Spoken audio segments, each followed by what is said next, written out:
What's up, everybody? This is Mark from Solo Games, and today I'm here to talk to you about a topic I covered about a month ago regarding the things that I think that were really positive done by Wizard recently. So, one of the things I talked about in that video was around the fact that they revitalized the MTG Story podcast. Now, for those that don't know about this, there used to be a podcast that they would kind of release a couple episodes here and there, but it would basically be about 4 or 5 episodes, and then they would just take a long pause. And they would do this once in a while, I think mostly to promote and sell sets and really just kind of build up a lot of the lore around sets.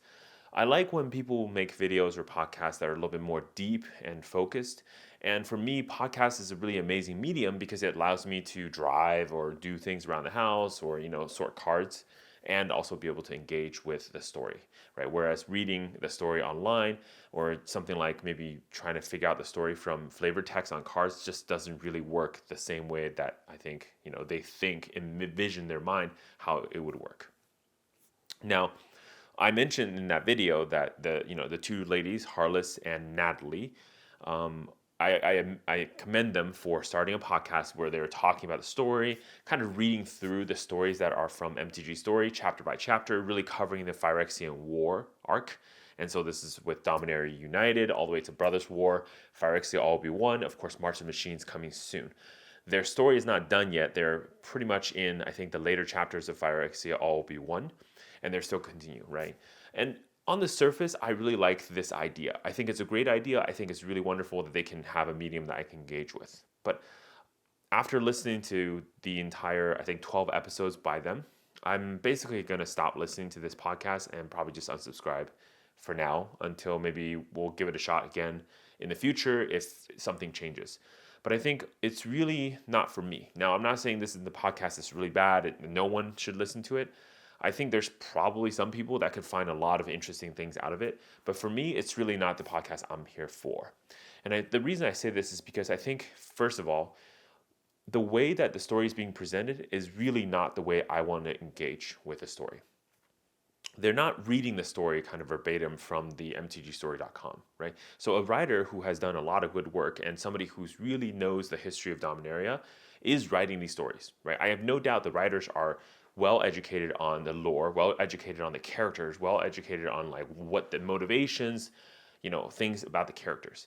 What I find problematic is that there's basically these two ladies are recapping the story and not even reading it verbatim. And there's a lot of little things that the writers put into the text that is kind of like fan servicey or a callback that a person who's reading the story would understand, but not necessarily somebody else who really hasn't been here long enough either with the story or with Wizards. As an example, I think one of my commenters originally noted this too. When they were first introduced onto the podcast, Mark Rosewater did a podcast with them, kind of introducing them, kind of talking about the MTG Story Podcast, all that stuff. And on that same podcast, these two ladies found out Mark Rosewater was the person who kind of like invented or created Karn as a character in Magic many, many years ago, right? And I'm not surprised that anybody in the world didn't know this. Like, if you're watching this video and you didn't know Mark Rosewater created Karn, look, the fact is, I honestly only found out like sometime into it. I didn't know who created Karn. I mean, there was basically from one of the Mark Rosewater episodes, because I listened to his podcast as well, that's where I learned that he was a creator of Karn. However, I think if you're working at Wizard, I think if you're doing a podcast on the story of Magic, I think if you're doing a podcast on the story of Magic focused on Dominaria, you should know the characters. You should do a lot of research. You need to go back and think about what all the characters are, who they are, what their motivations are, what their backstory is, and really add a lot of the flavor. I think even in the beginning, they mentioned, we're not working on the story. We don't have the kind of deep experience. But we're here to read the story, tell you what's happening, but also because we love, stories, whatever, we want to add flavor text to it. So they're adding their own opinion to what's happening. The unfortunate part is they're adding their opinion from a very uneducated perspective. So, the way I'm kind of listening is just kind of like, it feels like somebody who doesn't really understand the story is kind of just reacting to the very surface level of the story. And me as a podcast listener, it's detracting me from the story. I would rather probably at this point just read the story directly or listen to someone else talk about the lore. If you look at I don't know why they haven't looked at a lot of the other lore channels on the internet, but like, for example, I always talk about Warhammer. And there's a YouTuber I love called Luton649, Luton something. Luton. If you know Warhammer 40K, you look up Luton, you'll find him, and he is a great YouTuber who makes a ton of really good lore videos for Warhammer. And the reason his lore videos are really good is because he's basically using source material. He's reading the books verbatim, and he tells you a bunch of backstory. If he introduces a character like Rubute Gilliman, he's going to tell you exactly why this guy is like amazing, how he is the only Primarch basically that survived the Great War and all this stuff, right? He makes these things magical. He tells you all the stories around it, what was happening, why he survived while others didn't, why people would revere someone like Rubute Gilliman, right? And Primaris and Primarchs, and he would give you a bunch of backstory about like what they are, who they are, why it matters, that kind of stuff. I think these things are really important for story and for lore. And as someone who's enriching a story, you should be adding those things in. And you shouldn't be kind of like, oh, it's just really sad that this guy's about to die. Like, I think so much of their flavor text for me is unnecessary, and it just takes away from the story. Again, I'm not trying to knock them directly. It's not about Harless or Natalie being bad people or whatever. I just wish that the podcast can focus a little bit more on like the background story. Tell us, the viewers, things that we wouldn't actually know, right? I don't really want to know your reaction specifically to the story.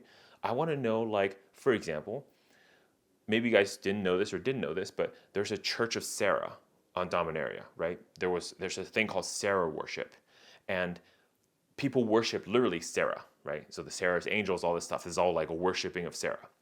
When Elesh Norn invaded Dominaria, she erected a monument where the Church of Sarah is. So there's like a gigantic Elesh Norn, right? And it's kind of a mockery to the Church of Sarah, right? Because it's like, oh, you're worshiping me now. Things like this really matter. And I think having that kind of understanding of what Sarah worship is, why Sarah religion is really important to Dominarians, and how big and vast Dominaria is. So the other thing you have to understand, Dominaria is a huge planet. It's way bigger than Earth, right? I think Ethan Fleischer or Kelly Diggs said it's like 2 or 3 times bigger than Earth. Things like this. All this other like text, history, knowledge of the plane of the characters outside of the story, that is useful flavor text, not how you feel about a certain emotion or why, like, I don't know. There's a lot of like kitty love about like a Johnny or Nahiri being completed and like, oh, crying. You know, like it's unnecessary in my opinion. Secondly, if you just want to know about like quality of content, listen to that same podcast, MTG Story, but listen to the earlier episodes with Ethan Fleischer and Kelly Diggs, or even the ones before with Blake and introducing a different set of other characters who designed sets like Kaladesh or like Innistrad or whatever, right? Or Ixalan. I think those podcasts are way higher quality because they're getting the people who built the story to talk about the story. That's number one. Number two, a lot of things they're revealing to you is interesting because it's not something you would find directly on a card. A good example of this is like when I was at MXP, I had a long chat with RK Post. Like maybe I chatted with him for about 10 minutes or so, and I learned a story that I never knew. And honestly, I don't think anyone on the internet knew. So as an example, I'll just kind of show you this, right? So some of you guys know or may not know, like I got this art print from MXP for Avatar of Woe. And if you don't know, this is my favorite card, probably of all time, and probably will be my favorite card all time, especially now that I know RK Post drew it. See, the story behind that is because I love RK Post's artwork and I love Avatar of Woe. I found out, unfortunately, I don't know why, that only this late, but I found out at MXP Oakland that he, RK Post, was the original artist of this card. So of course, it was like, very interesting in perspective for me. But the even more interesting part about that conversation with him was because he gave me information that I would never have been able to find out from anyone in the world, probably, right? And it doesn't exist on the internet, it doesn't exist anywhere. And the information is that on this print, right, the face of Avatar of Woe is fixed. So if you compare this to the card of Avatar of Woe, the face is different. And look, it's not going to show up on the card here or whatever, but you guys can kind of look this up. And there's a little story behind this too. So I was chatting with a guy, right? And he was telling me, oh, I fixed her face and I just felt like it looked a little bit weird on the card print. So this print is not the same as the one on art. So how many people in the world would know about that, right? Except RK Post. And this is the value of having someone like an artist, having someone who has that deep knowledge of the work tell you the story. This is why when Ethan and Kelly talk about, Dominaria, it's like this expansive encyclopedia about the planes, about the plane, about the different continents on, Dominaria, about their religion, about what they believe, like, the Cabal, their history, about the Sarah, and this, that their history, about like even, Urza and Mishra and those kind of history. And that's I think more interesting for someone like me. Now, again, I'm not knocking the fact that they're doing a podcast. I commend anyone who tries anything, because I think honestly, doing things and producing things and creating things is hard work. And I appreciate people doing that. And maybe just take it from the perspective, this is like, critical feedback to Heartless and Natalie. Please spend some time, research the planes, research their story, and give us information, because you work at Wizards. You can access the people who are making these things. Talk to them, understand the story, spend the time, and then give us that information, because I think that will make it a much more valuable podcast, and I think a much more enjoyable one as well. That's it for today. Mark Solar Games. Stay classy.